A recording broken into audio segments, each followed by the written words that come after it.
Good evening, everyone. We have our special meeting for March 15th. You could join me for the Pledge of Allegiance. I pledge allegiance to the flag of the United States of America, to the republic for which it stands, one nation, under God, indivisible, with liberty and justice for all. Thank you. There are no emergency modifications or additions to tonight's agenda. Do I have a motion to approve the agenda? I'll second. All those in favor?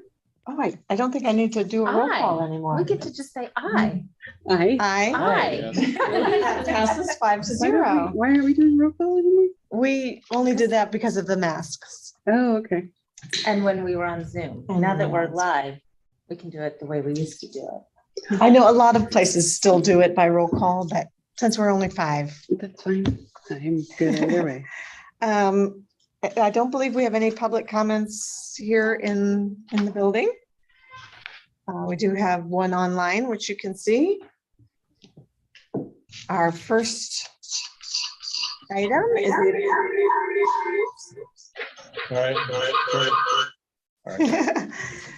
is the appointment of a new principal for Miners Oaks. Who will be doing the introduction? I will be introducing Lisa.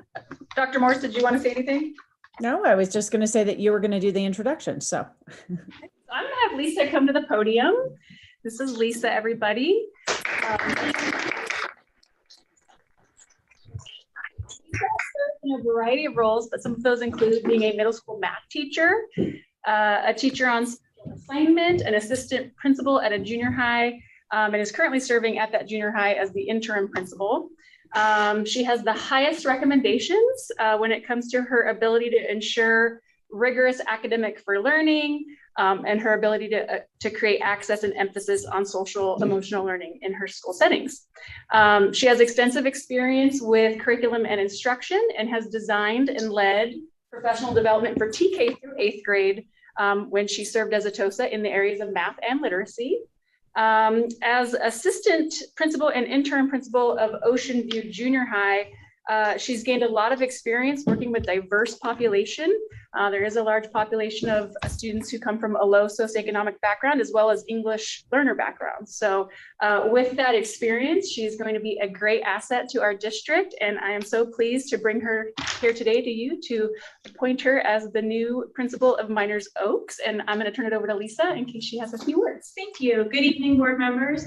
I'm honored to be appointed or to be chosen for to be the principal at Miners Oaks, and I'm really excited to join the Ojai team, and I'm really looking forward to next year and serving the families and staff and students of Miners Oaks. So thank you. Thank you. Welcome. and if I could just clarify, when we say appointment, there was an interview process and we interviewed a number of different candidates. And so the board action is appointment, but I want to be clear that there was a selection process that Lisa went through to be selected tonight. I was just going to say the material that supports your position is really impressive. Thank you. Thank you. And I hope that I will continue to impress you here at Ojai and at Miners Oaks. Thank you. I appreciate the opportunity. Thank you.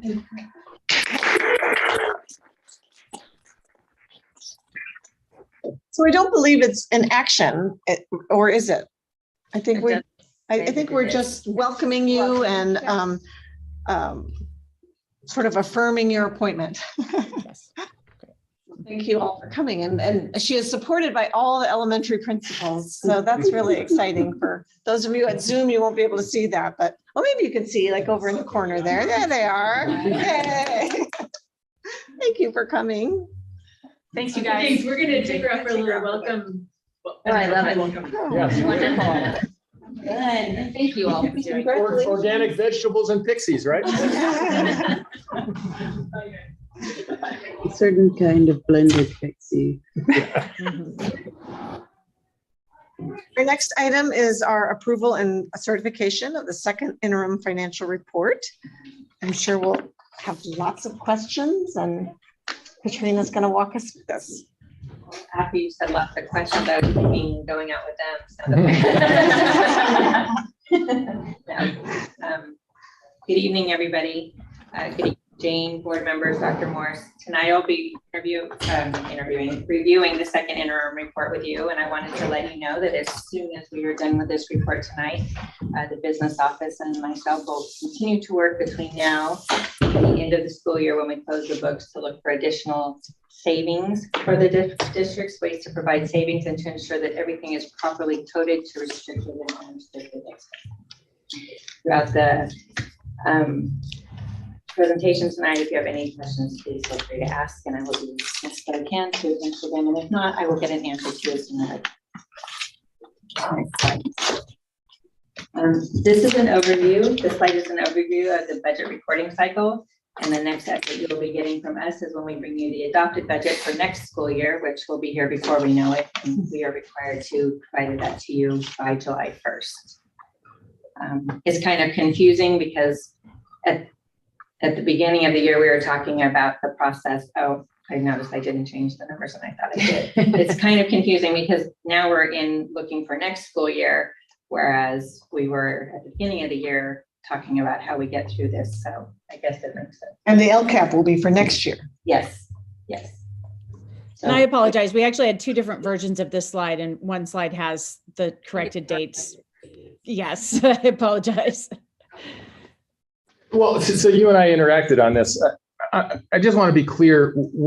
The second interim financial is with respect to the previously established budget, right? this school year. Right. Yeah. Yes. So if you were to look at this circular flow chart, didn't we establish the adopted budget for 21-22 in July? Yes. Right. So, and that's kind of where we would start. Right. And now we're over here at the second interim saying, hey, how does it look compared to what we thought it would look like in the budget? Right. Got it. And now we're getting ready to start it all over for next school year. Right. And then in June and July, we'll be doing the same thing for the next year. Right. And I think one year we actually had a third interim because I don't know, was there some change in the governors? This was, I don't think Shelley was even on. I know Thane was here. Do you guys remember that one year when? The third interim is when you don't get approved on something and then they I think we just did it because they're the same kind of thing. We were Can finding. you do one if you're not, like, you just want an update? Yeah. I can't remember what it's Yeah. called though. And then just for my full understanding, when we get into the process of getting the final audited, that is an auditor going through what we're talking about right now and then saying, okay, now we're closing these books and this is an audited full package. This is how you ended up. This is where things are. And that's that. we get that unaudited actuals and then audited actuals, Right. like their guests and then their And that's usually like September and Yeah. December. for the prior year. Mhm. It's kind of like getting the dashboard the next October, you Yeah. know, it's sort of literally. Okay, well, here's what we did. Right.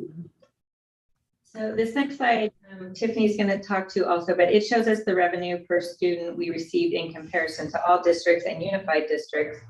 And as you can see, we get less money per student in comparison to other districts. And it seems that we're getting less and less as time goes on. This is from eddata.org, and it's obviously a retroactive look, so it's not current to this year. But as you can see, we've almost always been below the average. And this has a number of reasons. Declining enrollment. What you see in the 1920 school year really has to do with declining enrollment and a decrease in our unduplicated student population count.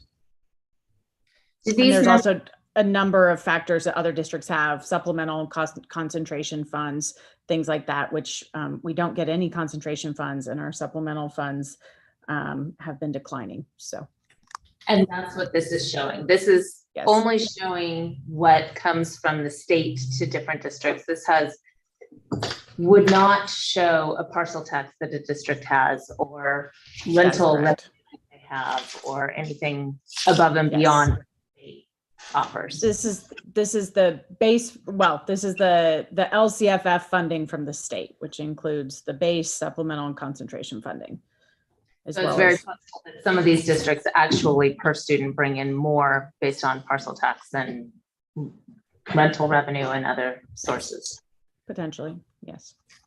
Tiffany, could you, since this is per capita, in other words, this is per student, there doesn't seem to be an inherent reason why a declining enrollment would affect it, since obviously whatever students you have, this is how much you get per student. So is it because of our mix of students, or to the extent that we're declining enrollment, we're declining in areas that otherwise would give us more money?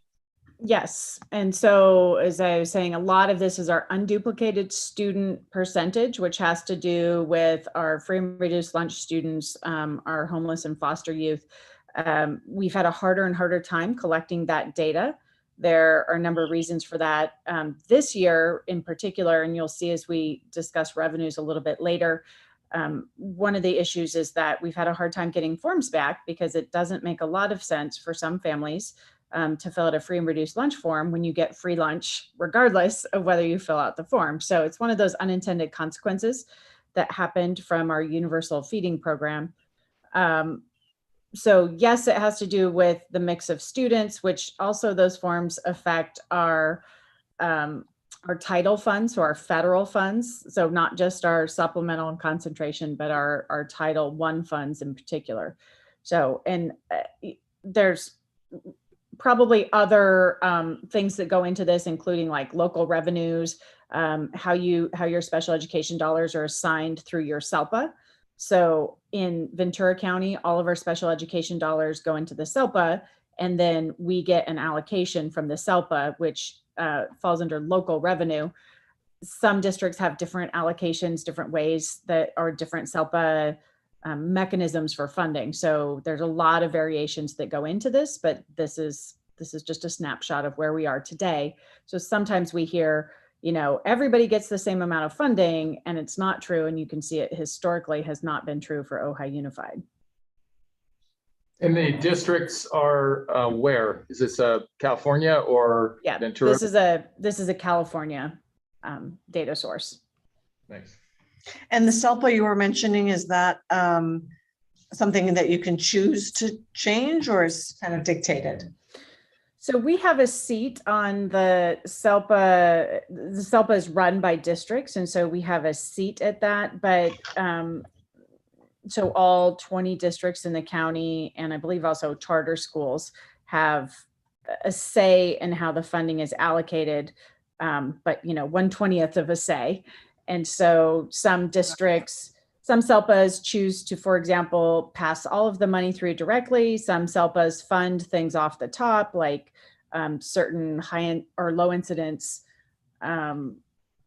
issues, like, maybe they'll fund some services that are provided countywide, so that if you have, so for example, if we had a certain low incidence disability, it could cost us $100,000 a year potentially to serve a student, depending on what their needs were and what tech they needed and one-on-one aids, those kinds of things. So sometimes that would be on the very, very high end.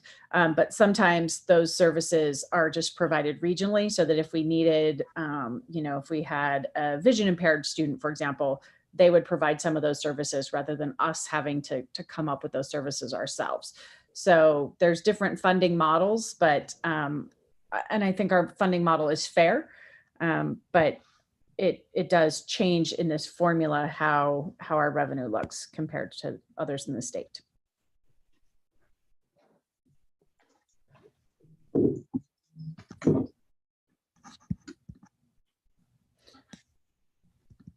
This slide, I really like because it's a visual, and I'm a visual learner, but this gives us an opportunity to see where and how our unrestricted funding is spent in comparison to the national average. And as you can see, we are really close to how the national average spends their money. I love this too. It's very helpful. Nice breakdown. And we updated this from first interim. So our numbers changed just a little bit, I think 1%, but we'll update this every time we bring it to you. And then the national averages are only updated once a year. So the numbers in red have not changed since you last saw this slide.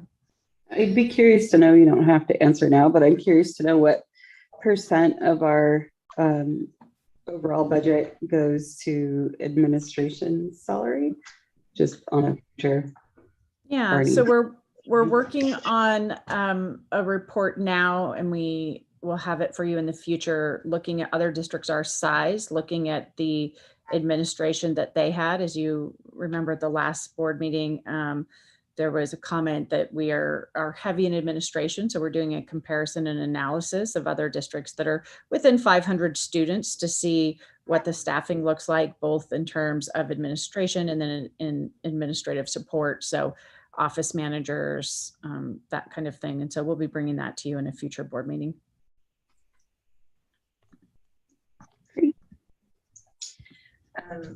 This slide gives you the bottom line of where we are as a district at second interim. Based on our projections, we will end this school year with the budget surplus in both the projected undesignated fund balance and the restricted fund balance. And as we get further into the report, you'll notice that there were some changes in revenues in the second interim. The state had funding sources that were changed from allocations to the reimbursement model, so we can't really account for them as revenues at this point. And those are basically our COVID funding, affected our COVID funding and our special education funding. Another thing I wanted to point out was, as part of the second interim, while we were looking at things, we did identify some salary and benefit costs that were charged to the unrestricted funds that should have been charged to restricted funds and thus were moved. And we anticipate, based on what we've seen, we do have cleanup between now and the next time we report to you of situations like that we're going to have to put things where they need to be.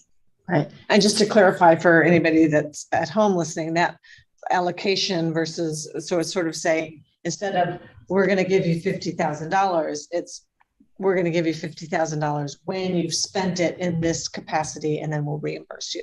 So instead of actually putting that money in there, we have to wait until it's spent to see that income. I just have a quick question on that last one. Do we know how much of the restricted fund balance we're going to be able to carry over? Not at this. I think we'll have, Tiffany, do you want to speak to it? Yeah, not at this time, because we're going to need to figure out what we need to move. As we talked about, there's some things that need to be recoded, and so we don't have an estimate at this time. That question implies that we have some potential use it or lose it money in there. Well, we try to go to use restricted funds first, and that's what we're focusing on, making sure all of that is used, and that's what our cleanup and what we're going to start doing as soon as we're done with this. The federal funds usually don't. To make sure that everything is coded where it needs to be and restricted. And you also have to balance, because some of it is actually, it's supposed to be for 2 years or 3 years, right? So yes. Not in those, I mean, at least the way that reads, that those restricted funds are mostly federal. Is that correct? Mm-hmm. So that's for this year. Oh, and all COVID funds. So some of that COVID should be carried over into. Yes, and you'll see as we go on to further slides, we do have broken down our expenses, and it shows you how some of those are going out for a couple different years. Okay.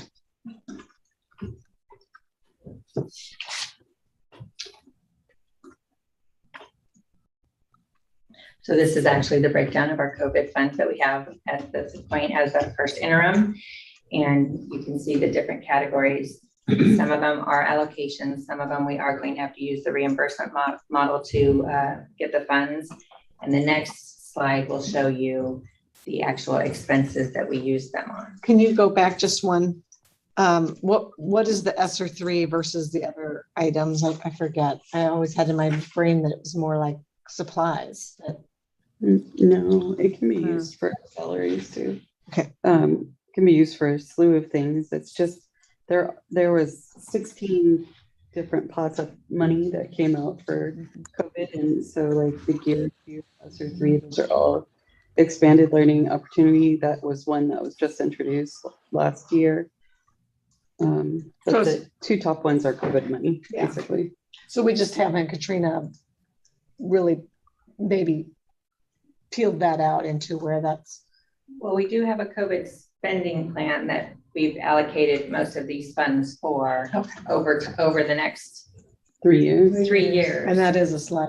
Right, and so this looks at the different things that we have primarily spent our COVID funds on. And as you can see, based on all the different things that are listed here, that we have some that will continue over the next couple of years. And we've used COVID funds in a multitude of ways to support and meet the needs of our students and our staff. Could we go back to the prior one again, just so I make sure I understand it? So one, the word allocation doesn't necessarily reflect all of this because some of it is not allocated, but would be based on actual reimbursement, right? Yeah. Originally, they were allocations and just, I don't know how long ago did they change a bunch of them to the reimbursements. So allocation is actually the correct term because that's telling us how much we have in general. So that is the correct allocation. It's just that we don't have it booked as revenue right now if it's a reimbursable expense. So some of these, so this is our allocation. Some of it might be revenue and some of it might be reimbursement, if that makes sense. And then the other one, question I had was when it references I recognize these categories of ESSER and year, but when we talk about in-person instruction, that's not a description of how we're using the money so much as it's a description of how that money came to us. Like it came to us allocated for in-person instruction, right?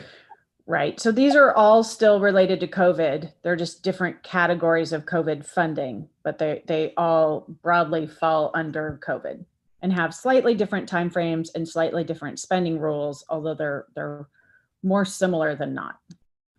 Well, but what I was getting at is so again, just trying to understand that when we describe something as under the category of in-person instruction, that's not because we said, you gave us some generic money under COVID and we're spending it for in-person instruction. Instead, what we're saying here is this is money that came to us effectively earmarked for in-person instruction. The title of the grant is in-person instruction. Yeah, all of these Even are better. all That's of the these title. are the titles Those are the of those titles. grants. So they make them really like poignant, so you know what they're for as you're going. I don't understand. Yeah. I got it. Yeah. And before you move on, I'd just like to point out that, so we know that our state had a budget surplus. And we see that we are getting this money. So it kind of begs the question in non-COVID years, why aren't we getting more money? And these are one-time funds. Yeah. That's a big controversy over whether or not to increase the base, which they don't want to do because they predict in future years. Because you can't, once you increase the base, they feel like they can never take it back. They can never lower the base again, but they don't predict that this money will continue to come at this rate. But next year it's the same, it's even more money coming to us next year. And what you see is a similar in that next year it is categorical. It's one-time categorical funding, which requires usually the creation of a plan and additional reporting. And so even though we're getting more money, it requires significantly more administrative work, both for the business office and for ed services and for me to determine how to create the plan, to submit to you, the board, and then to report back individually in all of those categories. So if you can imagine, yes, we have COVID money. And as Rebecca was saying, there were 16 different categories. Each one of those requires individual reporting to the state on a regular basis, sometimes quarterly, sometimes annually. So it's a significant amount of back-end work to receive this money. Not going to the base that we could actually use for salaries, we're having to spend it on in areas that don't help students. Well, they might, but it's not. It's a lot of bureaucracy. Well, really, when we switched over to the LCFF funding formula, the whole goal was to allow districts to spend their money in the way that they need to spend their money. And now we're going back to line item budgets where, we're being told this is the category you will spend this money in, right? And then do a lot of work to show us that that's where you spend this money. Mhm. Also, some of the proposals, the governor's proposals, I would say, I'm estimating about half of them are competitive funding. So instead of adding it to the base for everyone, it's competitive funding that you have to write a grant for. So there's a lot of money this year in CTE. There's a lot of money in community school programs, but it's competitive in some way. So There will be winners and losers. And yes. you have to spend money on somebody to write the grant ahead of time, get the money to end up in the classrooms and then account for it later. Mhm. Lots of extra, not classroom work. I love this slide, by the way. So Cheryl and Tiffany and the choices that we made to bring all those things in, I'm really grateful for. And some of these are estimates. Some of them we haven't actually been able to hire. So for example, we've been trying to hire additional instructional aides. We have a few, but that's been an uphill battle to try and get more staffing. We're trying to get to, above where we would be staffed. But so some of this may actually be able to be carried out further than we had originally planned, just due to staffing issues. Same thing with custodians. Every time we're fully staffed with custodians, then it seems like we have a slight shift and we are backfilling positions and so forth. And so anytime that happens, those are really savings, or it just means that we would have more funding to go into the next year. Except that they have to be used within the 3 years, most of these. Right. So for example, instructional aides, we had budgeted for 2 years, but if we, weren't able to staff up as we had planned, then we might be able to carry that, in a future year. Again, part of what's tricky about this is it seems like when we say COVID funding, like, oh, that's simple, but all of these are tied to they're paid out of different COVID pots. And all of those have different timelines for spending. And again, some of them are reimbursement, some of them aren't. And so it's a complicated web on the back end about how all of this comes together.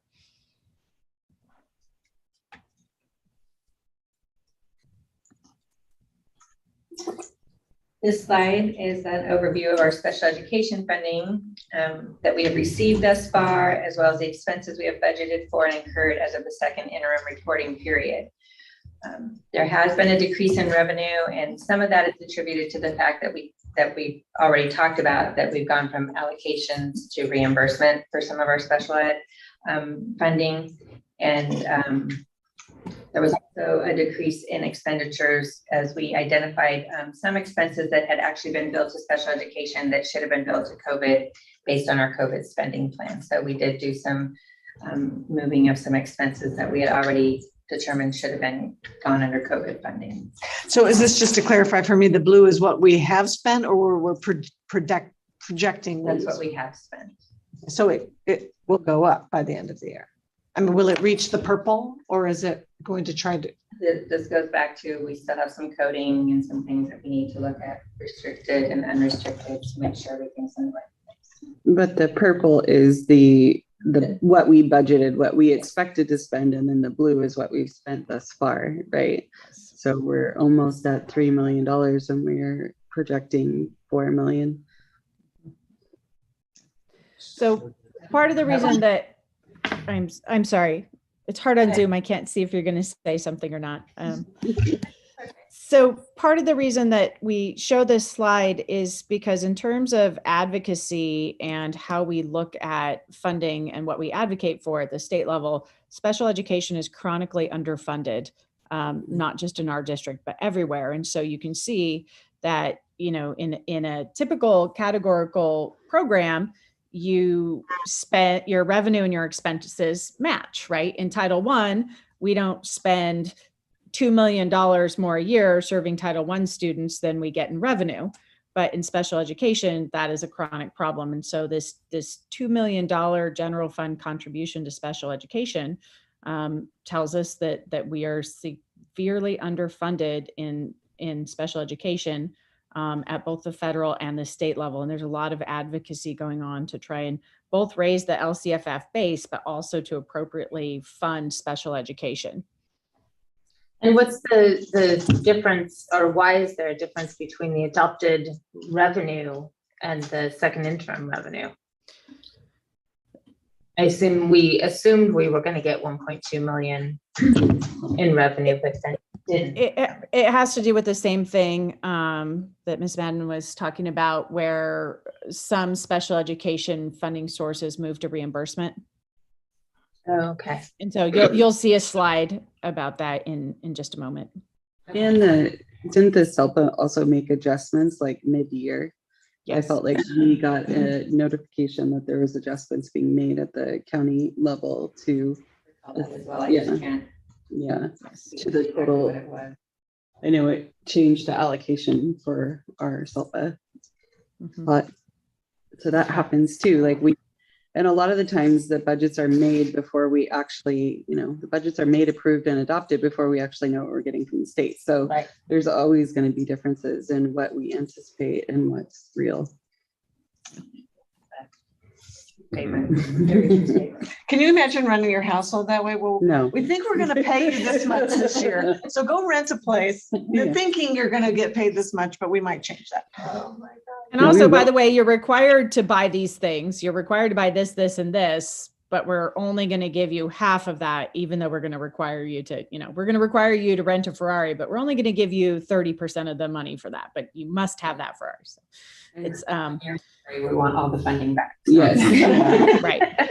But I remember hearing like at the federal level that the federal government, because we get very little from the federal government, gives us about 8% of what they require us to do for special ed students. I think, yeah, we So talked when about that, about 10%. When you Yeah. look at it that way and you think we have all these requirements, and of course we want to serve our students regardless of their special ed, general ed, we want to serve them the best that we can, but it's also really difficult when they're requiring so much with no money, And we have to make sure that those students get what they need to access their education.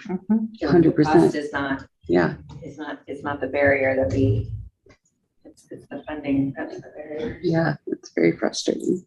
So this is one of the components of our general fund that we don't have a lot of control over, but that can vary significantly within any given budget year and budget cycle. Sure, depending on the students each year too. Mm-hmm, mm-hmm. Right. Yeah. And you may remember that this year we was our first year bringing Ojai teams back. So we were paying VCOE last year and previously, and this is in the narrative, but they were serving our students at, and I don't have the exact number in front of me, but we've been able to save around $5,000 per student by bringing that program in-house ourselves. So we continue to look for ways where we can continue to provide services, but at a reduced cost.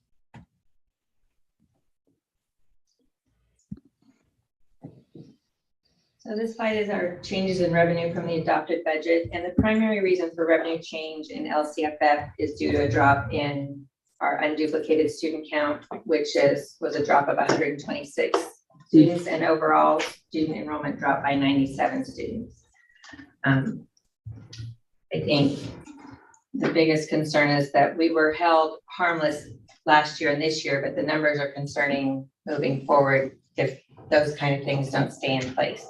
There are proposals right now to add a 3-year rolling average and help with these things, but proposal at this point, we're not really sure where that's going to go, and that has made a lot of people nervous because it's hard to predict what's going to happen if that proposal doesn't go through, or they continue with held harmless. So I had a question about that, which is if we're, and I thought we were, and you just said it again, held harmless last year and this year, why is there a difference? Like, why are we? you're unduplicated. But aren't we, I thought that didn't hurt us because our student population didn't. That's our attendance rate. That's not our unduplicated population count. So we would still lose or get a bump based on unduplicated students, but when they're not here, we don't get it.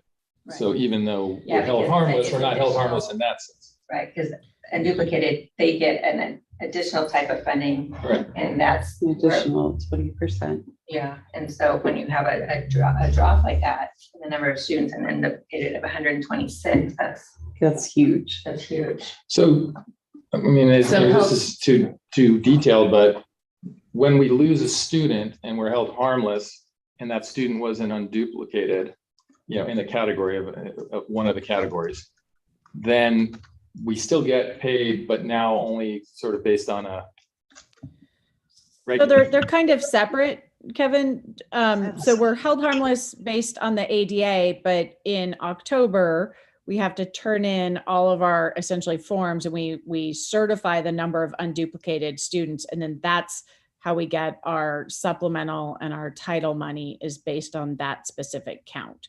So it's really kind of separate from the ADA, if that makes sense. So it's separate from enrollment. It's just, you have 100 kids, I actually think we have 970 kids right now that are qualify as unduplicated students. And so we get funded for those, but our overall enrollment is still funded based on the 1920 school year. So we're not getting any of the supplemental, but we're getting the base. Right. I understand. Or we're held harmless on the base, but we're not held But harmless. Right, We're exactly. also under the assumption, like, the hold harmless was going back to the 1920 school year, right? And so in 1920, I'm under the assumption that we had a higher, both unduplicated population and student enrollment, and probably a higher ADA at that point too, because ADA has gone in the toilet this year with COVID and everything else. Right. Do we- And keeping in mind that ADA also counts attendance. And in 1920, we had bad attendance because people, started worrying about COVID around January, if you remember, and we didn't shut schools until March. And so our attendance from January to March was significantly lower than it would be, but that's the year that they're calculating our hold harmless on.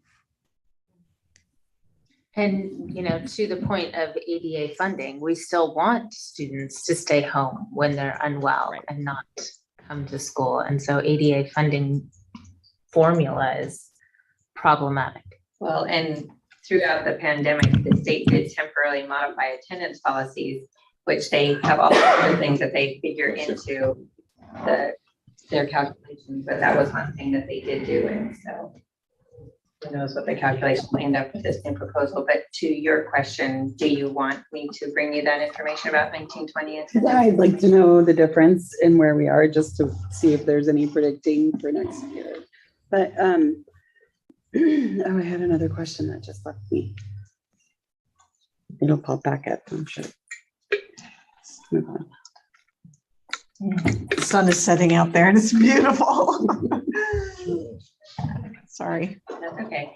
Federal revenues decreased overall, and there are some temporary changes in the federal revenues based on allocation, things that were allocations are going to the reimbursement model, and I will show you that on the next slide.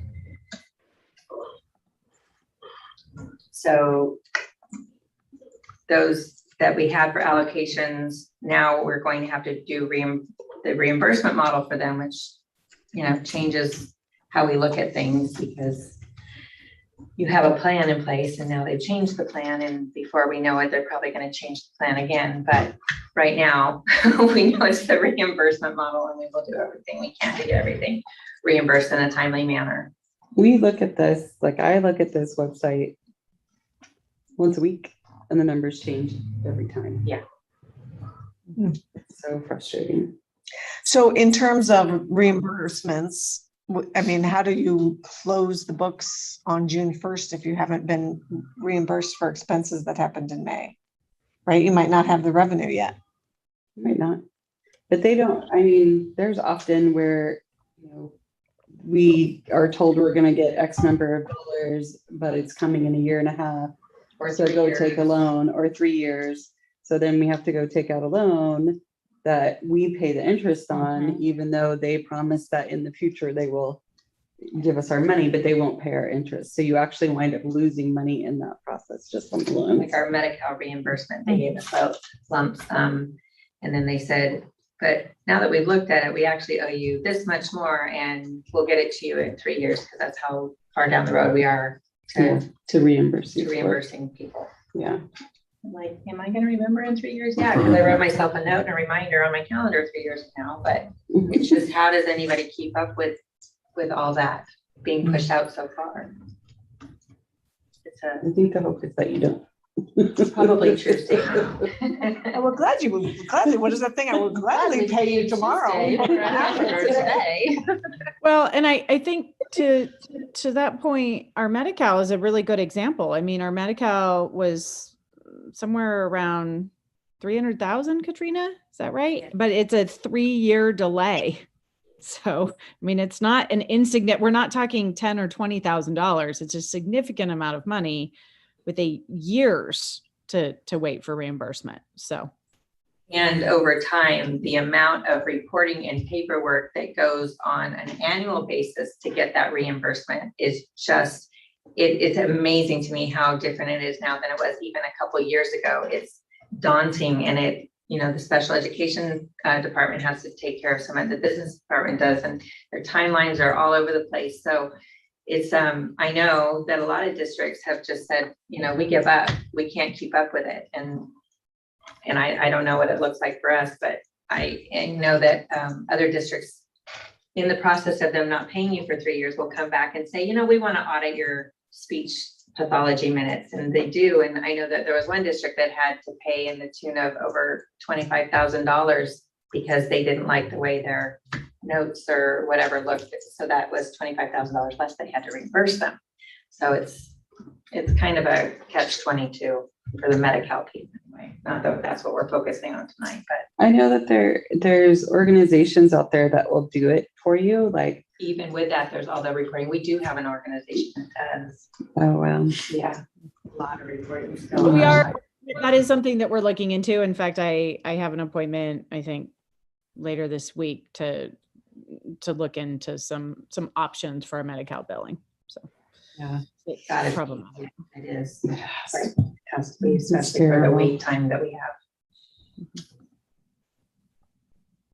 have. These are the changes in expenses from adopted budget that we have had. And we talked about some of these first interim, but I just wanted to remind you that we did do additional hiring this year. Some of them are permanent and some of them are temporary. The temporary staffing is being paid mostly out of the COVID funding, which is part of our COVID funding plan. We did have the salary increase for certificated and management based on the 2.31% COLA from last year that was actually funded this year. For the 4,000s and 5,000s, we had used those as placeholders to offset some of the COVID funding that we had planned to receive.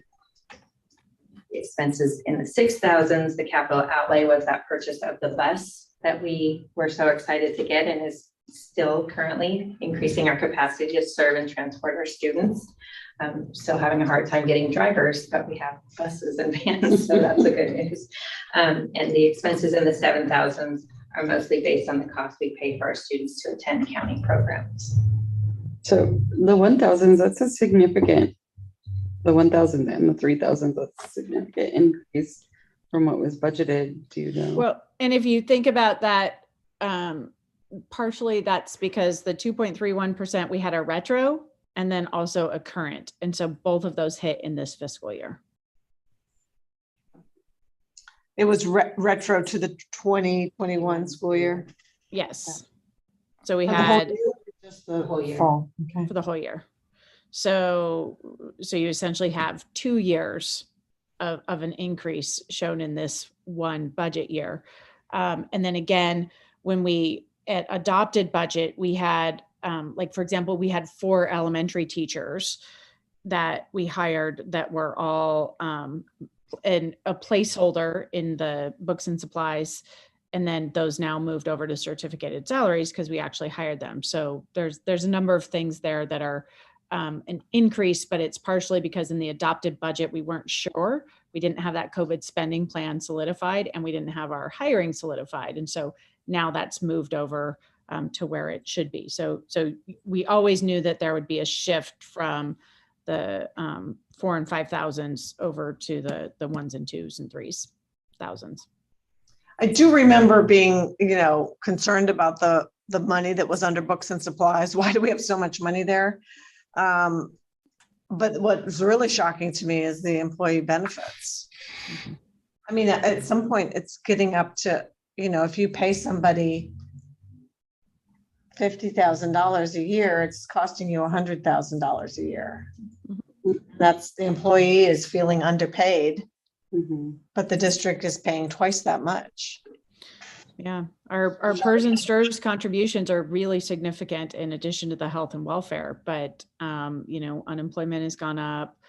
PERS and STRS has been going up every year. And one of the things that had previously happened is we had some offsets from the state to help fund those PERS and STRS increases, and we don't have those anymore. And so now we're feeling that where we didn't have, we had some relief from that in previous years. There's a significant jump in STRS and PERS that talked about in the narrative that are coming up. So Yeah. 27%. Yeah. Hopefully the I thought they had put a legislature cap will on it. Didn't they talk about a cap?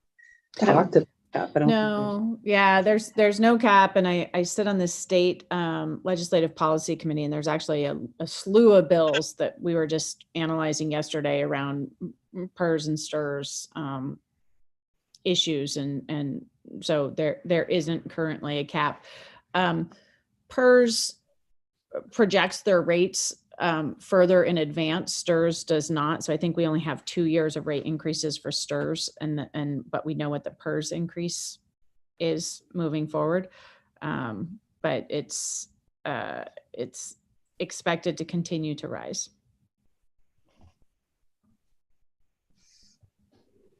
And partially, just so for a little bit of context, that's partially because when PERS and STRS were first implemented, for every one retired person, there were 2 people working. And so in order for the system to work, you really need that ratio, right? 1 person retires, 2 people are in the system paying in. Our rate of people who are retired working, so for every 1 person retired, it's like a 0.8 person working. And so it's just the system, the employer contribution has to continue to go up because the ratio of workers to retired people is out of whack from when the system was originally designed. And then if the, like, say, see the extra $1 million under certificated, if that's the 4 additional, well, it's the raise in salaries, but also the additional, COVID teachers, somewhere we see, I mean, is that down under the services? That's where you have the 1 million extra. I mean, we knew we were going to hire them, but did we put that in the adopted budget originally or no? It wasn't. It was originally in the 4,000s as a placeholder, the 5,000s as a placeholder. So we did not have that in the salaries adopted budget. Because I don't think we had all of the COVID spending plan, I think you said, Tiffany, solidified, and we weren't sure we were going to get the hires. But I don't know that you had anticipated everything yet at that point. And I don't know that we were even sure we could hire 4 teachers. So we were lucky we were able to find 4 amazing people to come work for us. Who, by the way, we are able to retain because we've had been able to keep them through attrition. So based on retirements, those new teachers we have offered for them to stay with us. And even though they were temporarily funded with COVID on a 1-year contract, they are able to stay to replace our retiring teachers. Do we ever do retirement incentives? We did last year. We haven't for a while.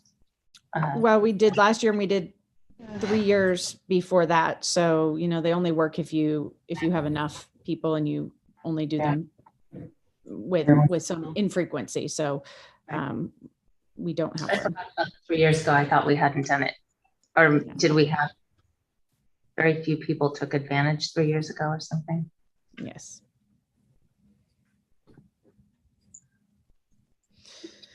Okay. Now at the final slide of my presentation, this gives you an overview of where we started and what our balances look like. Like I said, we have some things that we need to work on, and we will continue to reclassify expenditures to make sure that we have everything where it needs to be, so you guys can have a clear picture of where things are, and as opposed to our concern right now that things aren't actually where they're supposed to be. And so we're going to continue to work really hard on that between now and the end of the year. So when we come back with the adopted budget, there's a much clearer picture after all the cleanup. And we'll provide periodic updates to you as well in my weekly report.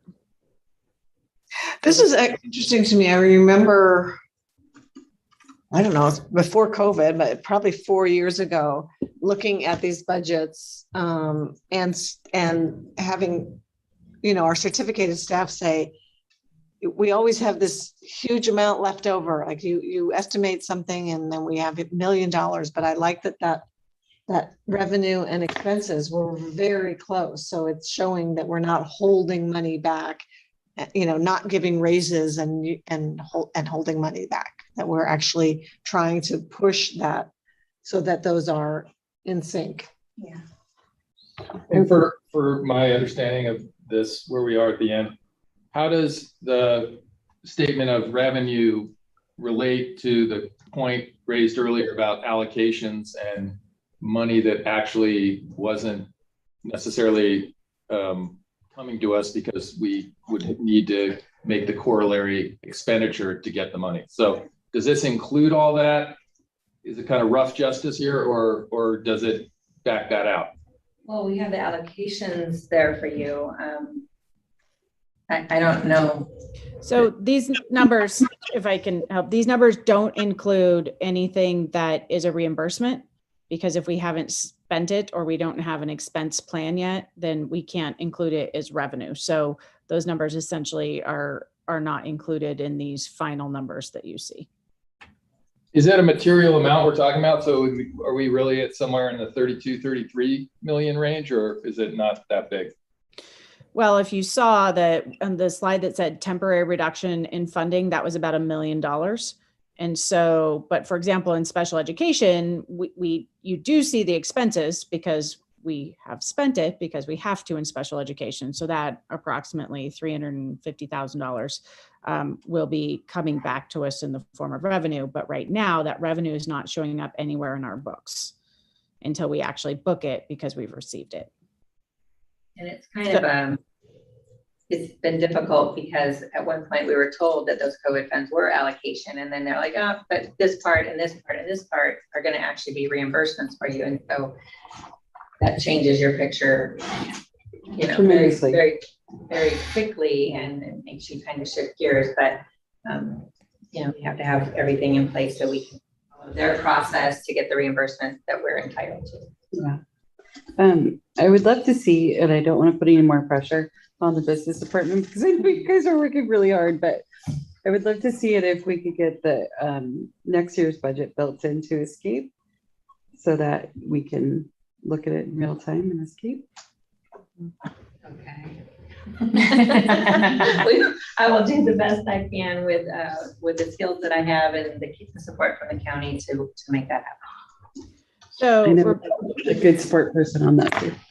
So Dr. Chandler, our first goal is to fix our coding. So in terms of like order of operations and priorities for the business department. So we're already kind of strategizing about our next work that we have to do. So we are prioritizing invoicing for any outstanding revenue that may be owed to us, both for prior years and for this year. And then our next priority is to solidify our coding and make sure that everything is charged appropriately to unrestricted or restricted funds, so that we have a better sense of that moving forward, and that we can come to you and say that we know that this is as accurate as it possibly can be. And then to transition from there to closing our books for the year, cutting off spending, and then trying to close our books earlier than we have in the past, so that we're able to get a budget to you that includes our best estimates of our carry forward balances. And then once we've done that, to start building next year's budget in Escape earlier than we have in the past, so that we can have that to you with a goal of having that to you in early June. So we have a lot of work to do in the next few months, and that's kind of our order of operations. But when we do build that next year's budget, the goal is to build it in Escape rather than not. I'm assuming when you say to solidify coding, that part of that is reducing the chart of accounts.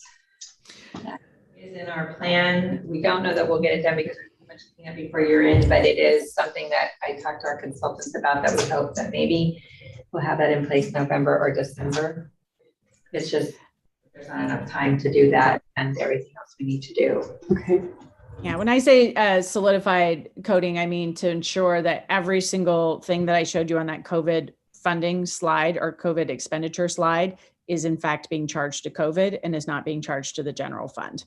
And we know that there are some expenditures that are COVID related that are currently not coded to COVID. And so we want to make sure, again, as Ms. Madden said, that we are using our restricted funding first and foremost before the general fund. And so we just need to go back and double check essentially everything that we've spent this year and make sure that it was coded properly in the system. Because we know that there's some work to do there. So one of the questions that I asked earlier, but I'm for the public who may be having the same question, I looked at the budget and I thought, we are doing wonderful trainings in this district, and we've been sending people to conferences to bring back wealth of information. And I thought, where is that in the budget? And the answer was, it's not, which is great. But it's not, because it's a grant for educator effectiveness that's covering all of our training. And so that educator effectiveness plan was actually presented to you guys as a board. It kind of showed what we were planning on doing as far as professional development and staff training. So all of it is being handled through that grant. And additionally, we wrote in another grant the addition of 2 professional development days into this calendar and last year's calendar. So that goes into the teacher's salaries. You wouldn't necessarily see it as training, but we've set up the trainings and that's what they're doing on those days. Right. And, you know, it makes total sense for you guys who are in this every day. And there's those of us who are only sort of in it every day who forget that that's happening. So for the public, I just thought it was helpful to know where those funds were coming from. We had one of those training days yesterday and it was a big success. So. Well, I would move approval. Well, I have a couple more questions. Oh, go ahead. There was changes in the cafeteria fund, and I thought this year we weren't going to actually having to put money from the general over to the cafeteria fund, but now it looks like there's $75,000 going, which is the reimbursements that we get from the state don't for the cafeteria fund don't necessarily come in a timely manner. So we have to put that money in, and then when we get it, we reimburse ourselves. Okay.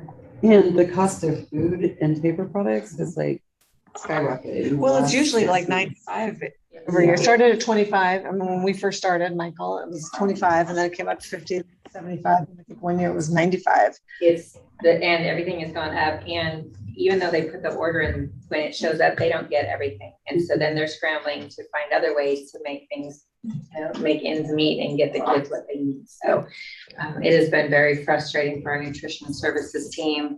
And, Frances and her team go above and beyond to make sure kids are served and get what they need every day. So.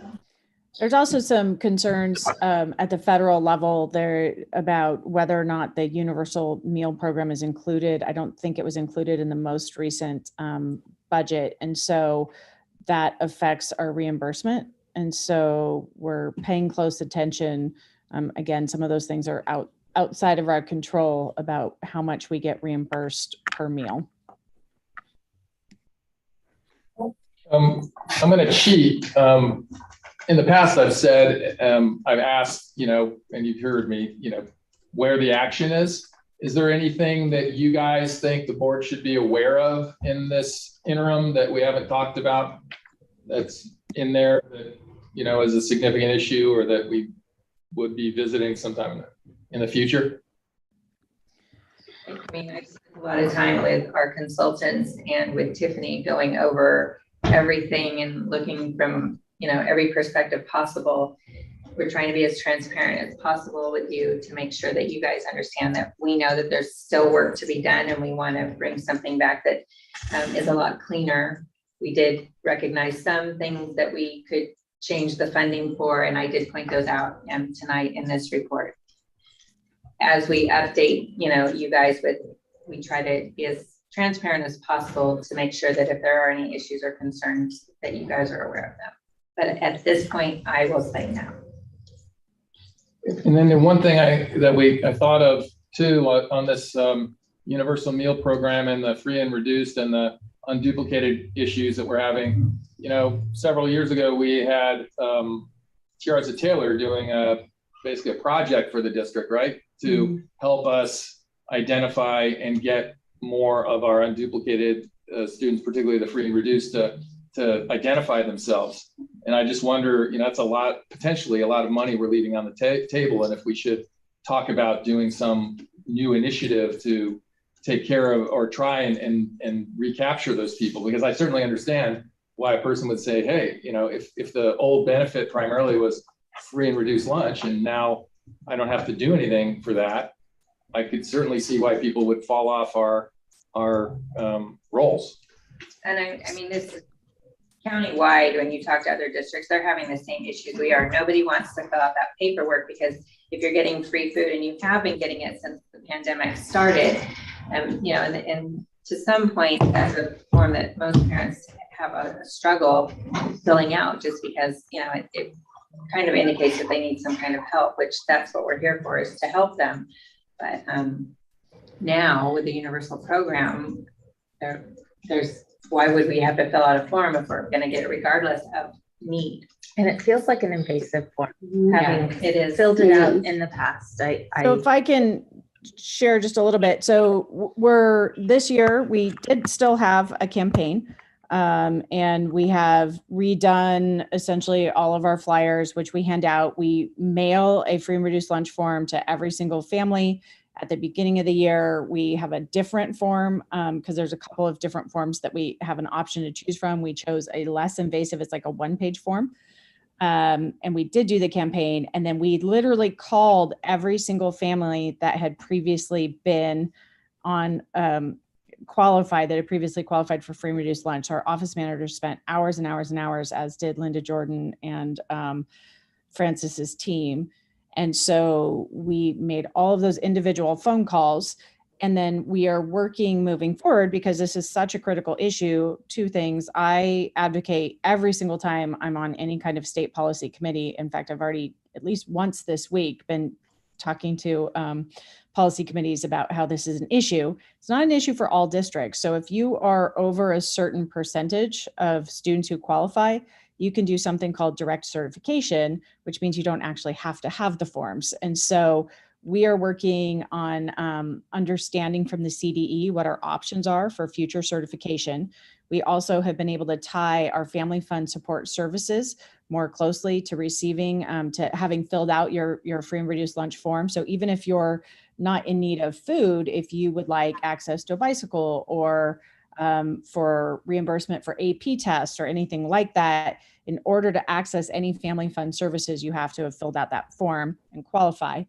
And then finally, we are looking to the future. When we did our registration form for next year, we added a couple of questions that are very basic income questions. There's like one question, how many people are in your household? Two, what's your household income? And it's different boxes. And then that will trigger for us if those are families that we need to call and ask them to fill out the form. So it's embedded now in our registration form, whereas it hasn't previously been. So we have kind of a holistic campaign that we're working on to try and mitigate this to the best that we can. That's great. I would like to, just in case anyone's watching at home, if we could show page 10 of the agenda. When you click on the 5.1, is there any way that I can I share my screen? I can do that from here. Okay, it's just the multi-year projections. It's actually page, yeah, it's page 10 both ways. Sometimes the thing doesn't. I just think it's important to see the cost of living adjustments, the CalPERS and STIRS, the health and welfare, and to recognize that we haven't even discussed salary enhancements and you know, I don't know if anything is on here, the insurance costs, that kind of thing. So I mean, I feel like this is actually looking better than it has in some years, because we don't even, I mean, we usually see this big list of, oh, we have to reduce 12 teachers or something. Right, it's slow, but I'm getting there. Are there any other questions, Michael? No, I got them answered by yours or. I'm good. Rebecca? Kevin? I'm good. Okay. Okay, we'll give people 30 seconds to look at that. I just think it's important. I think that's one of the things we do a lot in June, but I don't know that we spend much time in our interim looking at it, but I think it's helpful. Particularly when you look at the CalPERS projections, right, up to 27%, 23, 24. I mean, that's massive. It's massive. And I mean, you know, we're dealing with this at work too. You know, the expenditures from the district, you look at total compensation, right? Here's your pay, here's your pension stuff, here's all the other things that we get, your health and welfare benefits, all that stuff. That's what an employee costs us. Mhm. People don't see all of that. And when we talk about raising wages, people need to understand we're also raising all of those other things. That's why we're having trouble getting to wages, because we don't have a choice on the pension expense. Right. But they just tell us what we need to spend. Same thing with insurance. And CISC, as our broker, is one of the best in the county. I mean, the best in the state. I mean, Yeah. in terms of stable, you know, low increases.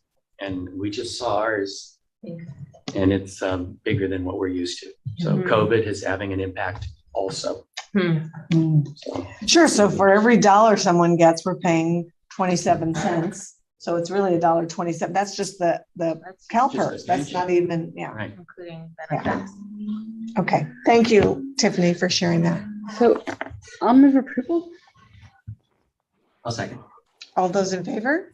Aye. And thank you for all the work and Yeah. fielding all the questions and explaining everything in Thank you. detail. Thanks a I lot. did want to just say thank you guys for all of your support, and I want to thank the business department, the people that are in there right now, including our consultants. We have just, jumped right in, and we're trying to do the best we can to serve everybody in the district to get their needs met.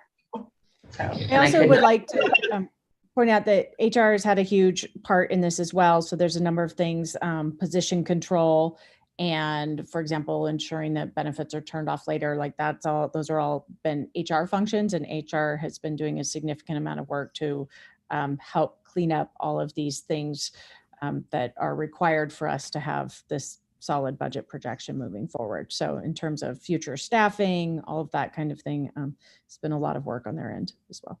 we have worked out endlessly with HR, and we are actually to the point now where we're like, we should just have weekly meetings because we spend so much time together anyway.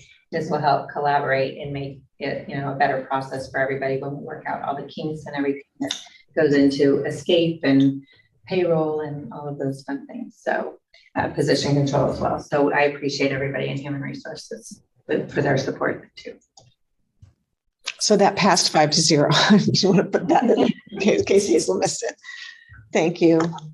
5.2 as a consideration of, I guess, so the action would be whether we want to spend money on exploring and having a survey regarding the feasibility of a parcel tax. Like, saying that correctly? Yes.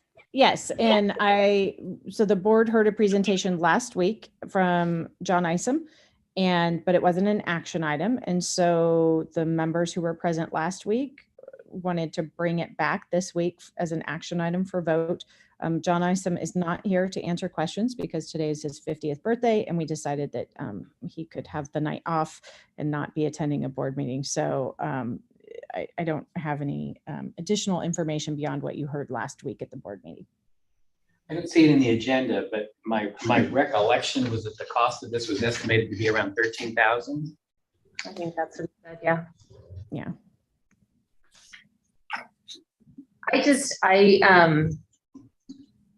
I said last time that I am skeptical about it right now.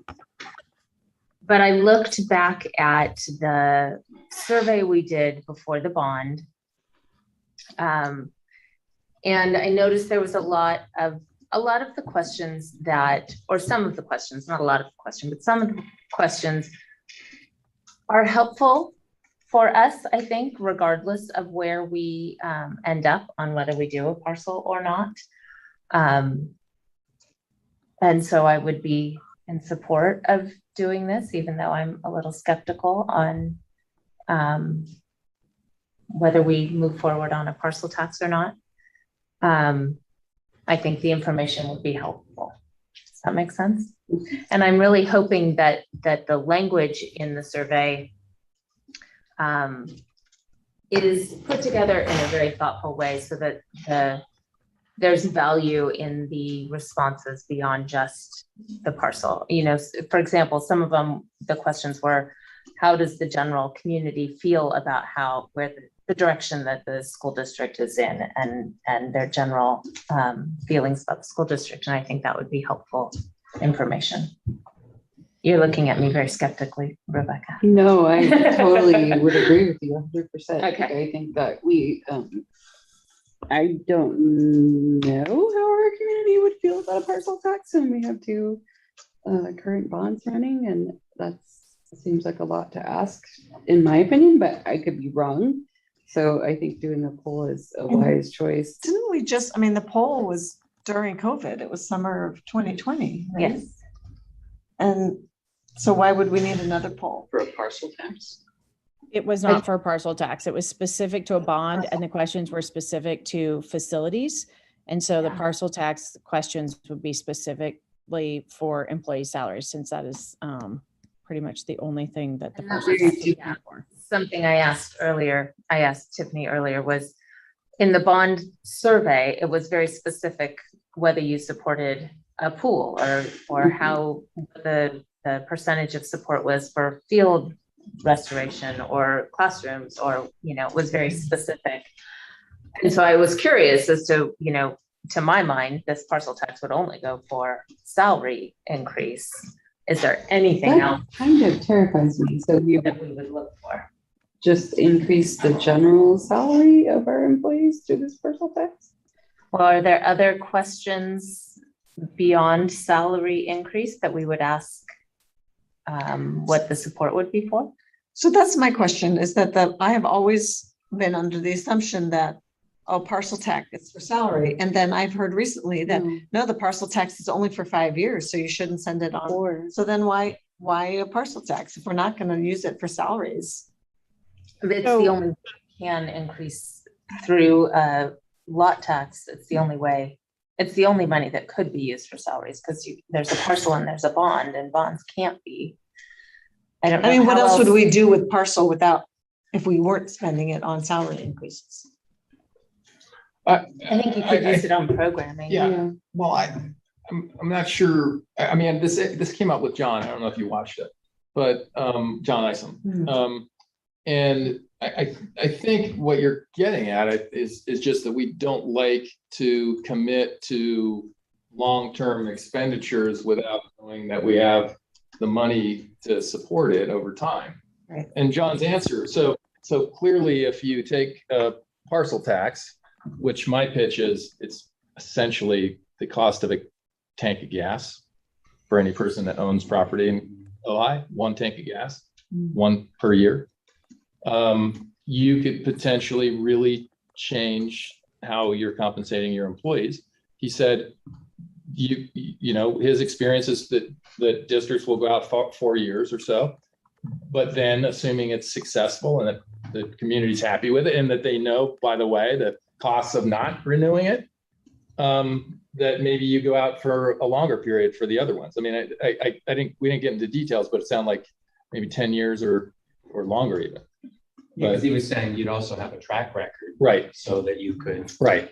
He did say all that, but my understanding in talking to him in the past is that that happens in the Bay Area, these 10-year commitments to parcel taxes, but that's not the general norm throughout the state. And I think we would be deluding ourselves to expect that here. I think, you know, you do build up that track record over time, but there's not a lot of examples of it outside of the Bay Area being kind of this universal continuing tax. In one fell swoop, because there are examples, I think, of parcel taxes being renewed. Renewed, for sure. Ventura just did. Yeah, we've had it for, I think the third or fourth time. It's been And renewed. Ventura is also going out for bond this, right? You had a parcel tax on the last election 2 years ago, and you're going out for a bond on this election. But has the length of time on parcel tax No. increased over It's time? always been 4 years. And it passed super successfully, like very high, like almost 70% passage. But like, I would be curious. That's why I think like polling definitely helps you make up your mind about these kinds of things. Like if the community doesn't support it, then there's no reason to go forward with a campaign and do all that stuff. It terrifies me a little bit. Like the way it's been used in Ventura is for arts and music and CTE specifically to help with salaries or equipment or whatever we need in those areas, because those are areas that really matter to the community. But if we do it here just to increase the general salary base, because all of that is negotiated, and then we get ourselves in a position where we've now negotiated our salaries to be higher and we no longer have a past parcel tax, then we've just spent short-term money on a long-term problem, So which scares me. as you say that, it occurs to me that if you were offsetting arts and CTE with parcel monies, that would free up general funds though to increase salaries, or no? No, they would have been cut. Those programs were on the verge of being cut, and so they went to the community to ask for a parcel tax. So I think that's something that we would need to discuss with OFT. I think there are, sorry, I have to go plug my computer in. I think those are things that other districts have dealt with. And I was talking a little bit with some other folks who have them and how to, there's maybe some ways to put that information out for salaries. I just fear that I'm saying, yay, we're going to give everybody a salary increase, and then 4 years later, it not passing, and then what? Yeah.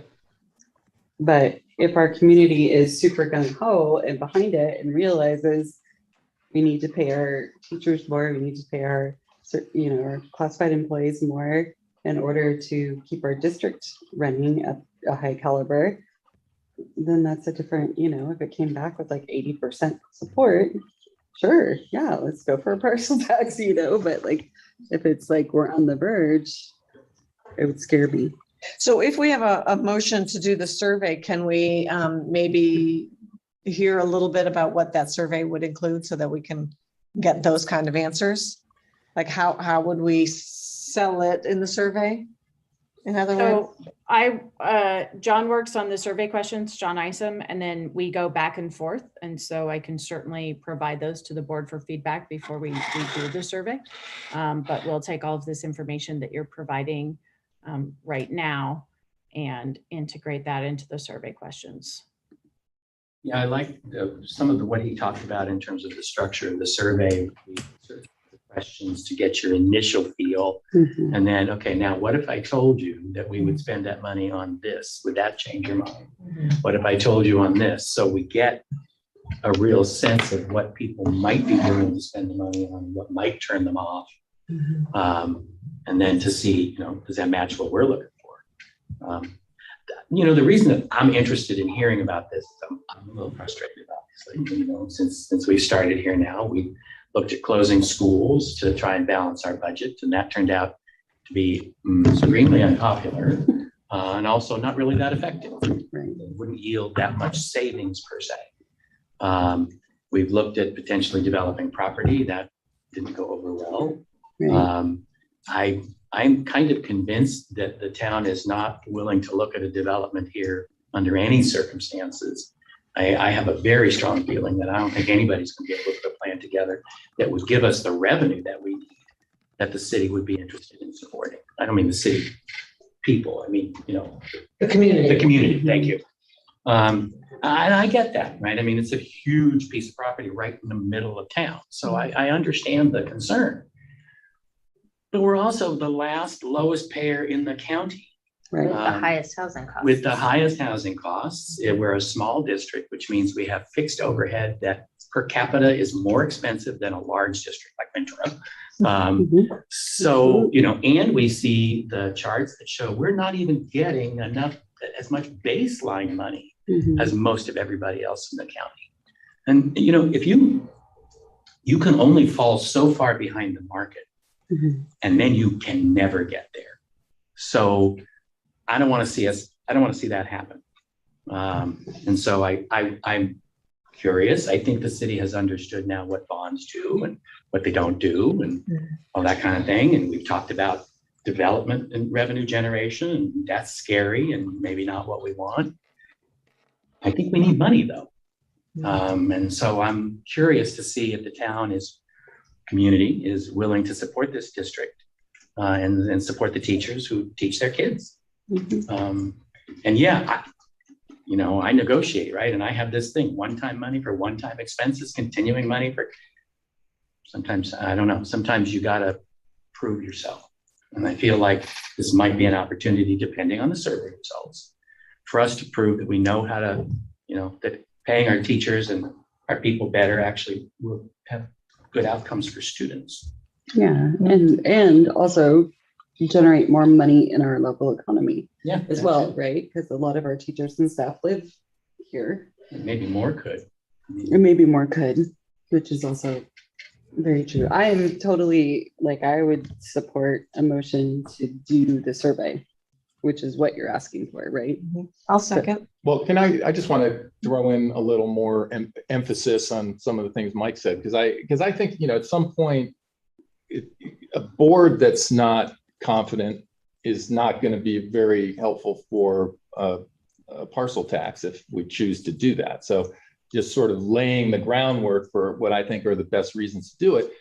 Look, what I love about a parcel tax and being able to talk about it going directly into the pockets of primarily our teachers and our support staff and our employees is to say there's nothing more important in education than the person who is in that room educating the kids. And we never felt that as strongly as we felt it during COVID when we didn't have that anymore.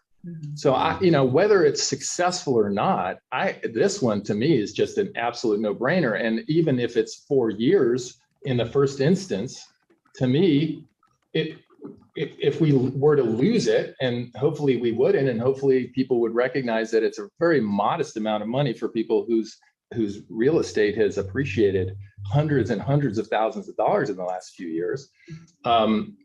We would still only be back where we started. I mean, it wouldn't make us worse off. I mean, if we don't get a parcel tax, we're going to have to somehow pay our teachers and our staff and our administrators, and we're going to have to use the funds that we have available without a parcel tax.